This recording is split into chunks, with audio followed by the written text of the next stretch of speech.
ఈరోజు ఇచ్చే ఈనాడు ఆంధ్రజ్యోతి రాసిన పచ్చి అబద్ధాలు వాస్తవాలు ఏంటో చూద్దాం.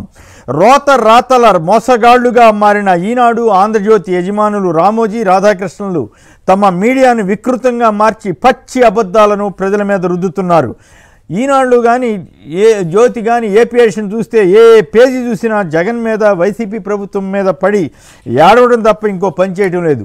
ఇందుకోసం వాళ్ళు జగన్ గారి మీద ఇస్తున్నటువంటి విద్వేషపూరిత కథనాలన్నింటినీ స్పేస్గా లెక్కేస్తే రోజు తెలుగుదేశం ఎన్నికల ప్రచారం కోసం వైసీపీకి వ్యతిరేకంగా కొన్ని కోట్ల రూపాయలు రామోజీ ఖర్చు పెడుతున్నాడని. ఎందుకంటే గతంలో మాకు చెప్పేవారు ఏదైనా చిన్న వార్త ఇమ్మంటే ఆ స్పేస్ ఖరీదు ఎంతో అని అడిగేవారు. ఇప్పుడు ఎన్ని కోట్ల రూపాయలు ప్రతిరోజు వెచ్చిస్తున్నారన్నది మరి ఎన్నికల సంఘానికి ఇవేమీ పట్టకపోవచ్చు. బహుశా ఆ విషయాన్ని కూడా మీ దృష్టికి తీసుకొస్తున్నాను. ఈనాడు ఆంధ్రజ్యోతిని రామోజీ రాధాకృష్ణన్లు ఈ విషయంలో వాళ్ళు రాస్తున్నటువంటి విద్వేషపూరిత కథనాలపై తిట్టడానికి ఎన్ని పదాలైనా సరిపోయిన పరిస్థితి సృష్టించుకున్నారు. చంద్రబాబుపై 22 కేసులుంటే వైకాపా పాలనలో అని ఒక దిక్కుమాలిన వక్రీకరణ మార్గం అంట. వైకాపా పాలన అయితే ఇంకో పాలన అయితే కేసులు పెట్టొద్దా? ఆయన రెచ్చగొట్టలేదా? అంగళ్ళలో తన్నండి కొట్టండి అన్నాడా లేదా? అది కేసు అవుతుందా లేదా? అంగళ్ళలో ఏమన్నారు? ఏకంగా పోలీస్ కానిస్టేబుల్ కన్నే పోయిందే. అలాగే పోలీస్ వాహనాన్ని తెలుగుదేశం కార్యకర్తలంతా ఈయన సమక్షంలోనే తగలబెడితే కేసులు పెట్టకూడదండి. ఏమి దిక్కుమాలిన రాతలండి ఇవన్నీ.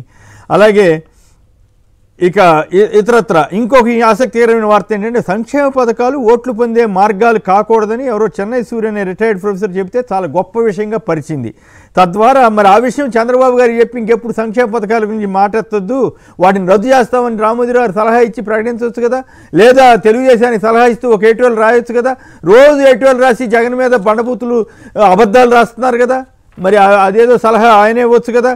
ఇక్కడ ఏంటంటే పేదలకు వ్యతిరేకంగా అలాగే పెత్తందారి మనస్తత్వాన్ని పేదల పట్ల వ్యతిరేక భావాన్ని రామోజీరావు గారు ప్రదర్శించుకుంటున్నారంటానికి ఇవన్నీ ఉదాహరణలు. ఇక మరికొన్ని అబద్ధాలు చూద్దాం.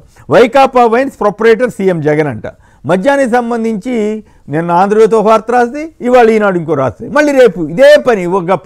ఈ నెల రోజుల్లో ఎన్నిసార్లు రాశారో, ఈ 4 ఏళ్లలో ఎన్నిసార్లు రాశారో ఇలాంటి దిక్కుమాలిన వార్తలు.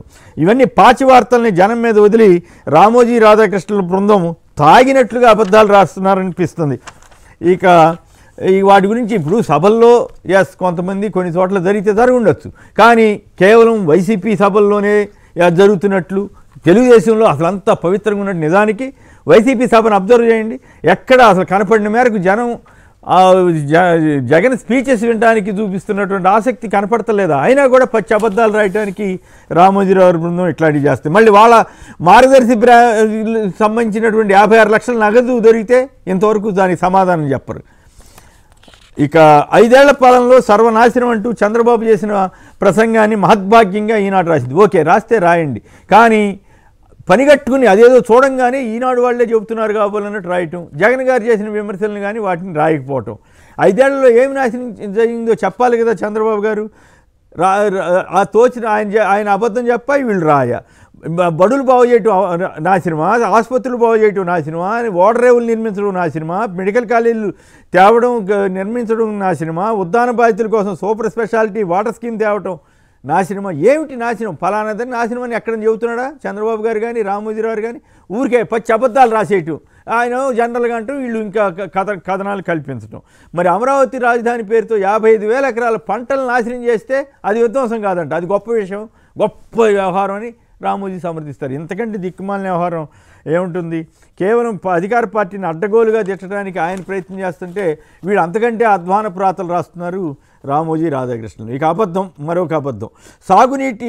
సాగులో ఏటా నష్టాల దిగుబడి అంటూ కౌలు రైతుల రక్షణకి సరిగా జరగట్లేదంటూ ఇంకొక చెత్త వార్త రాశారు. అసలు కౌలు రైతుల రక్షణకి చట్టం తెచ్చిందే వైఎస్ జగన్ కదా. ఆ విషయాన్ని మాత్రం జనాన్ని కప్పిపుచ్చుతూ ఉంటారు. ఎప్పుడు ఏపీపై పడి ఆడడం తప్ప ఇంకోటి చేయట్లేదు. రామోజీ బృందం ఎన్ని మోసపూరిత వార్తలు రాసినా వాస్తవాలు ప్రజలకు, అందులోనూ కౌలు రైతులకి బాగా తెలుసు. రైతు భరోసా పథకం ఎవరికి వర్తింపజేసిన కౌలు రైతులకు కాదా? మరి అంతేకాకుండా 54 లక్షల మంది రైతులకు 34,388 కోట్లు రైతుల ఖాతాల్లో వేసింది జగన్ కాదా? ఉచిత పంటల భూమి అమలు చేస్తోంది ఏపీ కాదా? అసలు ఏపీని ఆదర్శంగా తీసుకోవాలని చెప్పింది కేంద్ర ప్రభుత్వం కాదా?